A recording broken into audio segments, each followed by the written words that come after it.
കുടുംബശ്രീയിലെ ആളുകള്, അതുപോലെ തൊഴിലുറപ്പിന്റെ ആളുകള്, അവരൊക്കെ ആത്മഹത്യയുടെ വല്ലാത്തൊരു സാഹചര്യത്തിൽ പട്ടിണിയും പരിവട്ടവുമായി കടന്നു പോകുമ്പോ ഈ കേരളത്തിലെ മുഖ്യമന്ത്രിയും അതുപോലെ അദ്ദേഹത്തിന്റെ സഹമന്ത്രിമാരും അവര് ഏറ്റവും വലിയ വിശിഷ്ട ഭോജ്യങ്ങൾ ഒരുക്കി, അവരേറ്റവും വലിയ സൽക്കാരങ്ങൾ ഒരുക്കി, തിന്നു കുടിച്ച് കൂത്താടി അവര് കേരളത്തിന്റെ മണ്ണിൽ ഇതുപോലെയുള്ള മഹാമഹങ്ങൾ സംഘടിപ്പിക്കുമ്പോ എന്റെ പ്രിയപ്പെട്ടവരെ നമുക്ക് തിരിച്ചറിവുണ്ടാകണം.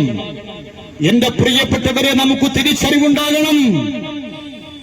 നമുക്ക് കൃത്യമായ രാഷ്ട്രീയപരമായ അവബോധമുണ്ടാകണം. ഈ രാഷ്ട്രീയ അവബോധമുണ്ടാകണമെങ്കിൽ നമുക്ക് കൃത്യമായ രാഷ്ട്രീയ ജ്ഞാനമുണ്ടാകണം.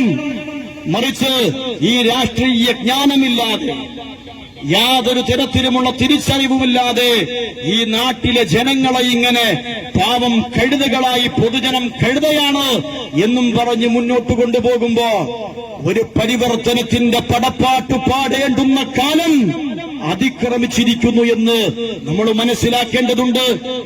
ഈ നാട്ടിലുള്ള ജനങ്ങളെ ഹിന്ദുക്കളെന്നും മുസ്ലിമീങ്ങളെന്നും ക്രിസ്ത്യാനികളെന്നും പറഞ്ഞ് അവരെ തരം തിരിച്ച് വർഗീയമായ കമ്പാർട്ട്മെന്റുകൾക്കുള്ളിലാക്കിക്കൊണ്ട് രാഷ്ട്രീയ അടിമകളാക്കിക്കൊണ്ട് ഈ നാട്ടിലെ ജനങ്ങളെ മുന്നോട്ട് കൊണ്ടുപോകുമ്പോ എന്റെ പ്രിയപ്പെട്ടവരെ നമ്മൾ അറിയണം, നമ്മൾ ഹിന്ദുക്കളായി, മുസ്ലിമീങ്ങളായി, ക്രിസ്ത്യാനികളായി, ജൈനനായി, സിഖുകാരനായി, പാഴ്സിയായി, ബുദ്ധനായി അങ്ങനെ മുന്നോട്ട് പോവേണ്ടവരല്ല. മറിച്ച് ഭാരത മഹാദേശത്തിന്റെ പ്രതിനിധി, നമ്മൾ ഭാരത മഹാദേശമാണ്, ഭാരതാംബയുടെ മക്കളാണ് എന്ന തിരിച്ചറിവ് നമുക്കൊന്നാമതായി അതിപ്രധാനമായി ഉണ്ടാവണം. കാരണം എന്താണ്? ഈ മുസ്ലിമീങ്ങളെ സംബന്ധിച്ചിടത്തോളം അവർക്കൊരു വിശ്വാസമുണ്ട്, ലോകത്തുള്ള സകലമാന മനുഷ്യരും ആദമിന്റെ ഹവ്വയുടെ മക്കളാണ്. ആദമിന്റെ ഹവ്വയുടെ മക്കളാണ് ലോകത്തുള്ള സകലമാന മനുഷ്യരും എന്നതാണ് വിശ്വാസം. പ്രവാചക തിരുമേനി ശിവസല്ലം അത് പഠിപ്പിക്കുന്നുണ്ട്. കുല്ലുക്കും മിൻ ആദം വ ആദമു മിൻ തുറാബ്. ക്രൈസ്തവന്റെ വിശ്വാസം ലോകത്തുള്ള സകലമാന മനുഷ്യരും ആദാമിന്റെ ഹവ്വയുടെ മക്കളാണ് എന്നാണ്. എന്നാൽ ഭാരതീയ സനാതന ധർമ്മം ലോകത്തെ പഠിപ്പിച്ചത് എന്താണ്? മാതാ പാർവതീ ദേവി, പിതാ ദേവോ മഹേശ്വര, ബാന്ധവ മാനവ, സർവേം സ്വദേശോ ഭുവനത്രയം, സർവേ ഭിസുഖിന സന്തു, സർവേ സന്തു നിരാമയ. മനുഷ്യരഖിലവും ബന്ധുക്കളാണ്. മാതാവ് പാർവതീ ദേവി, പിതാവ് മഹേശ്വരദേവൻ, മനുഷ്യരഖിലവും ബന്ധുക്കളാണ്. ഈ ഭൂമിയാകുന്ന ഭുവനത്രയത്തിൽ ഒരു ഭവനത്തിലെന്ന പോലെ അധിവാസം കൊള്ളേണ്ടവരാണ് മനുഷ്യ മക്കൾ എന്ന് പഠിപ്പിക്കുന്ന ഉന്നതമായ ഭാരതീയ സനാതന ധർമ്മത്തിന്റെ ഉജ്ജ്വലമായ അവദാനങ്ങൾ ലോകത്തിന്റെ മുമ്പിൽ വിളംബരം ചെയ്യാൻ നമുക്ക് സാധിക്കണം. വർഗീയത പറഞ്ഞ്, തീവ്രവാദം പറഞ്ഞ്, അക്രമം പറഞ്ഞ്, അതിക്രമം പറഞ്ഞ് ഈ ജനങ്ങളെ കമ്പാർട്ട്മെന്റുകളാക്കി നിർത്താൻ ഞങ്ങൾ അനുവദിക്കില്ല എന്ന് ഈ കേരളത്തിന്റെ 8 ദിക്കുകളിൽ നിന്നും ഒരുമിച്ച് വിളിച്ചു പറയാൻ നമുക്ക് കഴിയണം പ്രിയപ്പെട്ടവരെ. കാരണം എന്താണെന്ന് നിങ്ങൾക്കറിയോ? ഒരു പരുന്തിന്റെ പിടിയിൽ നിന്ന് പക്ഷിക്കുഞ്ഞിനെ രക്ഷപ്പെടുത്താൻ വേണ്ടി തന്റെ ശരീരത്തിലെ മാംസം അരിഞ്ഞെടുത്ത് പരുന്തിനു നിവേദിച്ച ശിബി ചക്രവർത്തിയുടെ വംശപാരമ്പര്യത്തിൽ അഭിമാനം കൊള്ളുന്ന യഥാർത്ഥ ഹൈന്ദവന് എന്റെ പ്രിയപ്പെട്ടവരെ അപരനെ ആക്രമിക്കാൻ കഴിയില്ല. അപരനെ ആക്രമിക്കാൻ കഴിയില്ല. അത് ഹൈന്ദവതയുടെ പ്രഖ്യാപനവുമല്ല. ലോകം മുഴുവനും സഞ്ചരിച്ച് വാട്ട് ഈസ് ഹിന്ദുയിസം, എന്താണ് ഹിന്ദുയിസം എന്ന് ലോകത്താകമാനം പ്രചരിപ്പിച്ച സ്വാമി വിവേകാനന്ദൻ, വിവേകത്തിന്റെ ആനന്ദം പോലെ വിവേകാനന്ദ സ്വാമികൾ അദ്ദേഹത്തിന്റെ വാക്കുകൾ, കവിതകൾ, മൊഴിമുത്തുകൾ, കാവ്യതല്ലജങ്ങൾ എല്ലാം ഒരുമിച്ച് സമ്മേളിപ്പിച്ച് സമന്വയിപ്പിച്ച് 10 വാള്യങ്ങളിൽ പ്രസിദ്ധം ചെയ്ത the complete works of Swami Vivekananda എന്ന വിവേകാനന്ദ സാഹിത്യ സർവസത്തിൽ ഹൈന്ദവ സനാതന ധർമ്മത്തെ വിശദീകരിക്കുന്ന സകല അധ്യായങ്ങളിലും അദ്ദേഹം കൊടുക്കുന്ന ഒരു പ്രഖ്യാപനമുണ്ട്. സർവവേദ പുരാണേഷു വ്യാസസ്യ വചനദ്വയം പരോപകാരം പുണ്യായ പാപായ പരപീഠനം. സർവവേദങ്ങളിലൂടെയും സമസ്ത വേദങ്ങളിലൂടെയും കൃഷ്ണദ്വൈപായന വേദവ്യാസ മഹർഷി ഈ ലോകത്തെ പഠിപ്പിച്ച ഉന്നതമായ അവദാനമാണ് പരോപകാരം പുണ്യായ. അപരന് ഉപകാരം ചെയ്യുന്നത് അത് പുണ്യമാണ്, അവനെ ഉപദ്രവിക്കുന്നത് ഏറ്റവും വലിയ പാപമാണ്. ഇതാണ് ഭാരതത്തിന്റെ പ്രഖ്യാപനം എന്ന് കൃഷ്ണദ്വൈപായന വേദവ്യാസ മഹർഷിയുടെ ഓർമ്മപ്പെടുത്തൽ ലോകത്തോട് പഠിപ്പിച്ചത് വിവേകാനന്ദ സ്വാമിയാണ്. അതാണ് ഈ രാജ്യത്തിന്റെ തിലകക്കുറി, ഈ രാജ്യത്തിന്റെ പ്രഖ്യാപനം അതാണ്. നമ്മളുടെ ഭാരത മഹാരാജ്യത്തിന്റെ പാർലമെന്റ് മന്ദിരത്തിന്റെ ആ സുന്ദരമായ മകുടത്തിൽ മനോഹരമായ ദേവനാഗരി ലിപിയിൽ ഒരു സംസ്കൃത ശ്ലോകം കൊത്തിവെച്ചിട്ടുണ്ട്. അയം നിജ പരോവേദി ഗണാനാം ലഘുഛേദശാം ഉദാരചരിതാനാം തു വസുധൈവ കുടുംബകം. ഭാരത മഹാരാജ്യത്തിന്റെ പാർലമെന്റിന്റെ മകുടത്തിൽ എഴുതിവെച്ച സംസ്കൃത ശ്ലോകത്തിന്റെ ഉന്നതമായ അതിന്റെ അർത്ഥമെന്താണ്? അയം നിജ പരോവേദി ഗണാനാം ലഘുഛേദശാം ഉദാരചരിതാനാം തു വസുദൈവ കുടുംബകം. ഞാൻ മാത്രം, എന്റേത് മാത്രം എന്ന് ശഠിക്കുന്നത് അത് ക്ഷുദ്ര മനസ്സിന്റെ പ്രഖ്യാപനമാണ്. വിശാലമായി ചിന്തിക്കുന്നവർക്ക് ലോകമാണ് തറവാട്. ഇതാണ് ഭാരതീയ മഹാരാജ്യത്തിന്റെ, ഇതാണ് ഈ ഭാരത മഹാരാജ്യത്തിന്റെ ലോകത്തോടുള്ള പ്രഖ്യാപനം. പ്രിയപ്പെട്ടവരെ, അവിടെ എവിടെയാണ് അപരനെ ആക്രമിക്കുവാൻ, അപരനെ ഉപദ്രവിക്കുവാൻ, അപരനെ ആക്രമിക്കുവാൻ എവിടെയാണ് അതിനുള്ള ആഹ്വാനമുള്ളത്? അങ്ങനെ ഒരു ആഹ്വാനം ഭാരതീയ സനാതന ധർമ്മത്തിന്റെ ഉന്നതമായ വേദവചസ്സുകളുടെ കടന്നു പോയാൽ എവിടെയും നിങ്ങൾക്ക് കാണാൻ കഴിയില്ല.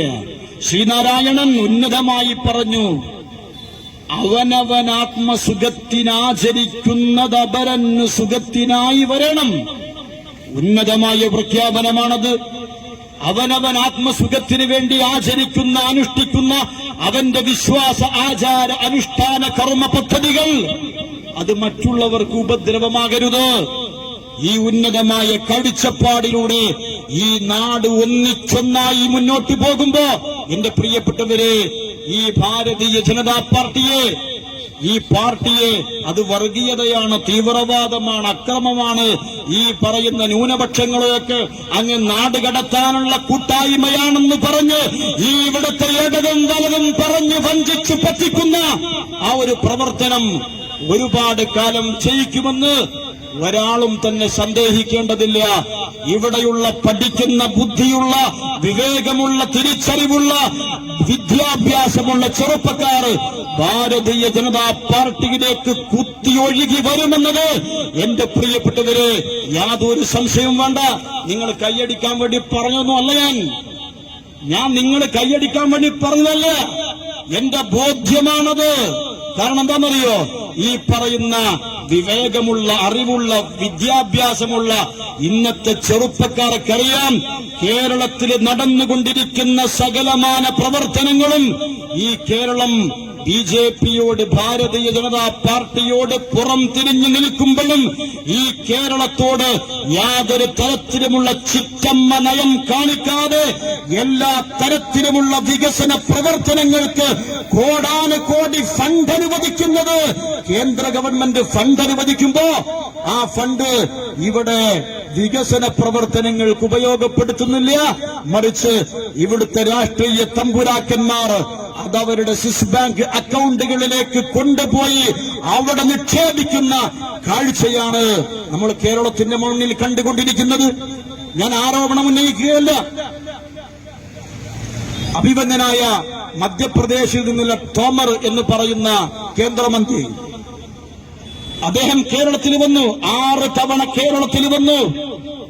അദ്ദേഹം വന്നപ്പോ തിരുവനന്തപുരത്ത് പത്രക്കാര് അദ്ദേഹത്തോട് ചോദിച്ചു, എന്താണ് നിങ്ങൾ ഇവിടെ കേരളത്തിലെ കർഷകരൊക്കെ വലിയ ബുദ്ധിമുട്ടിലാണ്, എന്തുകൊണ്ട് കേന്ദ്രം കേരളത്തിലെ കർഷകർക്ക് കൊടുക്കാനുള്ള ഫണ്ട് അനുവദിക്കുന്നില്ല എന്ന് പറഞ്ഞപ്പോ അദ്ദേഹം പറഞ്ഞത്, ഞങ്ങൾ 1 രൂപ പോലും കൊടുക്കാൻ ബാക്കിയില്ല, എല്ലാം കൊടുത്തിട്ടുണ്ട് എന്നാണ്. കഴിയുന്നില്ല.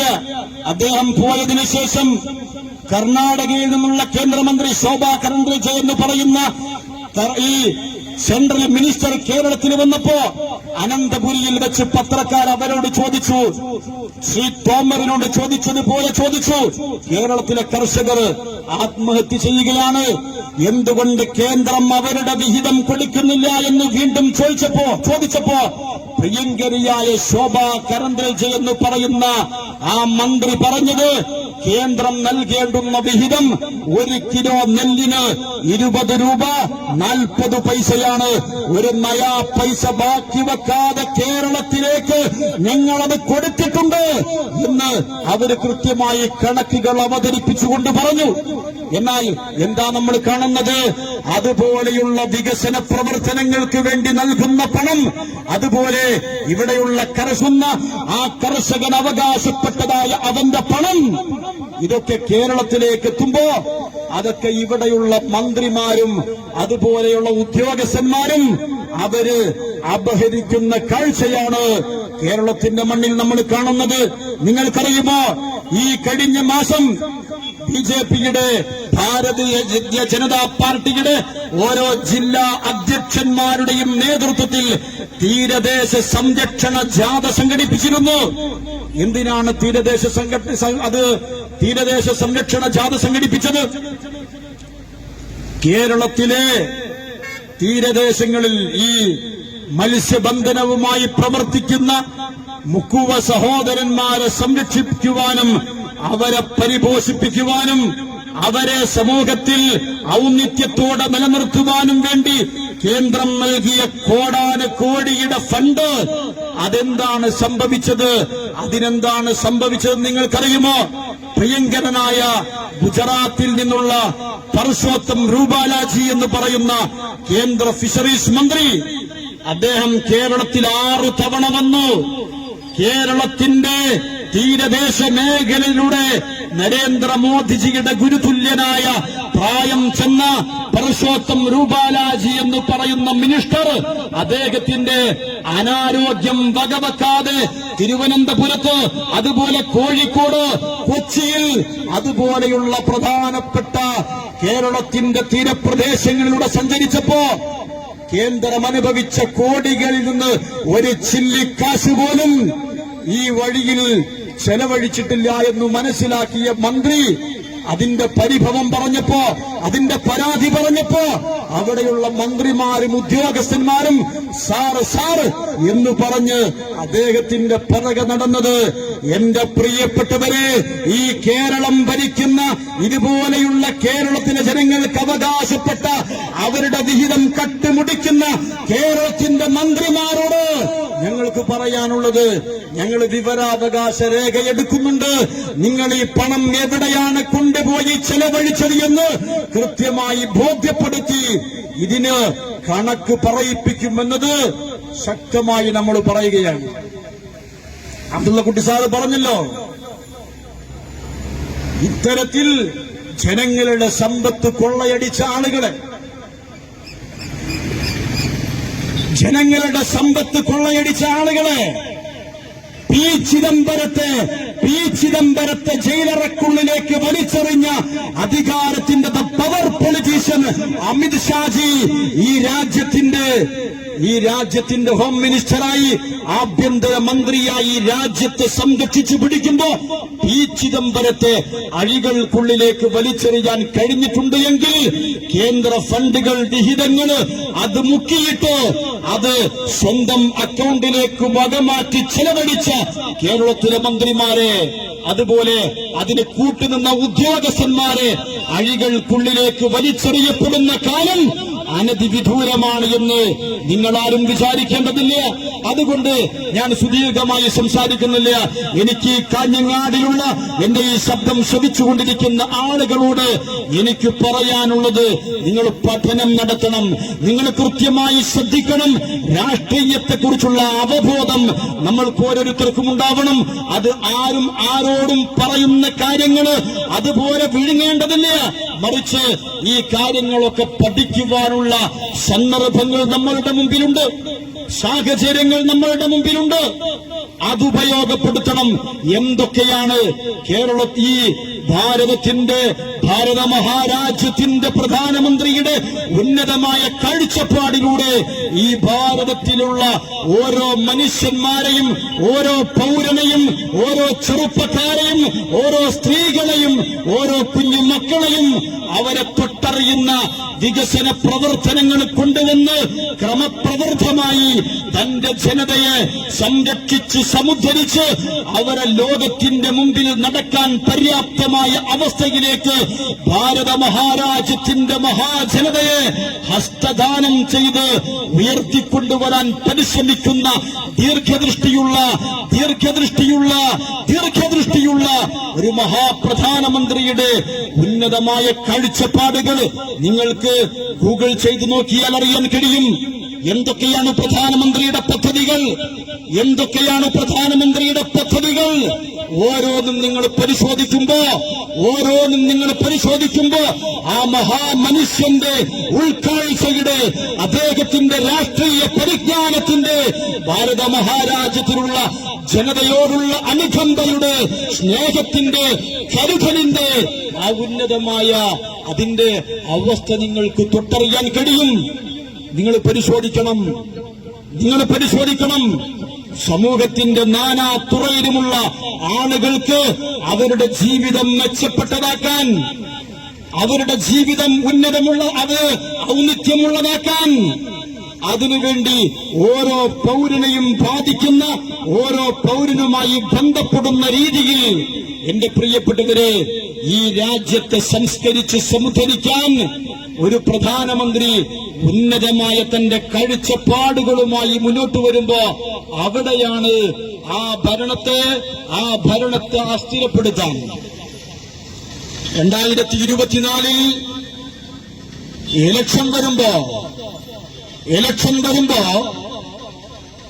ഇപ്പോ നരേന്ദ്രമോദിജിയുടെ കീഴിൽ ഈ രാജ്യം അഭിവൃദ്ധിയുടെ സുന്ദരമായ സോപാനത്തിന്റെ ഉന്നതമായ ആകാശത്തിലേക്ക് അത് അനുസ്യൂതം ഉന്നതമായി കടന്നു പോകുമ്പോ 7 പതിറ്റാണ്ട് രാജ്യത്തെ ഭരിച്ചു മുടിച്ച് ഈ രാജ്യത്തെ തകർത്തെറിഞ്ഞ് ഈ രാജ്യത്തെ നശിപ്പിക്കുവാൻ മുൻപന്തിയിൽ നിന്ന ആളുകൾ നരേന്ദ്രമോദിജിക്കെതിരെ ഒരു കൂട്ടുകെട്ടുമായിട്ട് മുന്നോട്ട് വരികയാണ്. നരേന്ദ്രമോദിജിക്കെതിരെ ഭാരതീയ ജനതാ പാർട്ടി മുന്നോട്ട് വെക്കുന്ന ഈ സുന്ദരമായ രാഷ്ട്രീയ ആദർശത്തിനെതിരെ രാഹുൽ ഗാന്ധിയുടെ, അതുപോലെ കോൺഗ്രസിന്റെ നേതൃത്വത്തിൽ ഒരുപാട് രാഷ്ട്രീയ ഭിക്ഷാന്തേഹികളെ കൂട്ടിപ്പിടിച്ച് 2024 നരേന്ദ്രമോദിയിൽ നിന്ന് ഞങ്ങൾ അധികാരം തിരികെ വാങ്ങും എന്നിവർ പറയുമ്പോ നിങ്ങൾ ആരെങ്കിലും വിചാരിക്കുന്നുണ്ടോ ഈ പറയുന്ന നേരത്തെ അബ്ദുള്ളക്കുട്ടി സാഹിബ് പറഞ്ഞതുപോലെ ഈ കിണ്ടി മൂവ്മെന്റ് അവർക്ക് എന്തെങ്കിലും ചെയ്യാൻ കഴിയുമെന്ന് നിങ്ങൾ ആരെങ്കിലും വിചാരിക്കുന്ന നിഷ്കളങ്കരുടെ കൂട്ടത്തിൽപ്പെട്ടവരാണോ നിങ്ങൾ? ഒരാളും അങ്ങനെ വിചാരിക്കണ്ട. രാഹുൽ ഗാന്ധി ഇലക്ഷൻ കഴിയുമ്പോ ദീർഘമായൊരു നെടുവീർപ്പെടുത്ത്, ഒരു നെടുനിശ്വാസമെടുത്ത് രാഹുൽ ഗാന്ധി ആത്മഗതമെന്നോണം പറയും. മുഖ്യമന്ത്രിയുടെ ഭാഷയിൽ പറഞ്ഞ ഈ പച്ച പരനാറികളെ കണ്ടിട്ടാണല്ലോ ഞാൻ പണിക്ക് നിന്നത് എന്ന് രാഹുൽ ഗാന്ധി ആത്മഗതമെന്നോണം പറയും. CM-ന് കടപ്പാട്, നിങ്ങൾ ക്ഷമിക്കണം, CM ഉപയോഗിക്കുന്ന ഒരു പദമാണ്, അപ്പൊ നമുക്ക് ഉപയോഗിക്കാം. ഇവന്മാരെ കണ്ടിട്ടാണോ ഞാൻ ഈ പണിക്ക് നിന്നത് എന്ന് രാഹുൽ ഗാന്ധി പറയും. കാരണം എന്താ? ഈ കിണ്ടി മൂവ്മെന്റിലുള്ള ആളുകൾ ആരൊക്കെയാ? പ്രധാനമന്ത്രി പദ ദുർമോഹികളായ ഒരുപാട് യാതൊരു ക്രെഡിബിലിറ്റിയുമില്ലാത്ത ഭാരതത്തിന്റെ മുന്നിൽ തങ്ങളുടെ രാഷ്ട്രീയ സംഘത്വം കൊണ്ട്, പൊളിറ്റിക്കൽ ഇംപോർട്ടൻസി കൊണ്ട്, രാഷ്ട്രീയ സംഘത്വം കൊണ്ട് തങ്ങളുടെ ജീവിതം അടയാളപ്പെടുത്തിയ കുറെ രാഷ്ട്രീയ പുങ്കവന്മാരെ ഒരുമിച്ച് ചേർത്ത് ഈ പറയുന്ന ഉന്നതമായ രാജ്യത്തിന്റെ വികസനത്തിനും രാജ്യത്തിലെ പൗരന്മാരുടെ അഭിവൃദ്ധിക്കും വേണ്ടി ഒരു ഗവൺമെന്റ് മുന്നോട്ട് പോകുമ്പോ അതിനെതിരെ കിണ്ടി മൂവ്മെന്റ് അവരധികാരത്തിൽ വരും എന്ന് വിശ്വസിക്കുന്ന അല്പം ചില നിഷ്കളങ്കന്മാരൊക്കെ നമ്മുടെ നാട്ടിലുണ്ട്. ഇവിടെ പെട്രോളിയത്തിന്റെ വില കുറച്ച് വർദ്ധിച്ച സമയത്ത് പ്രധാനമന്ത്രി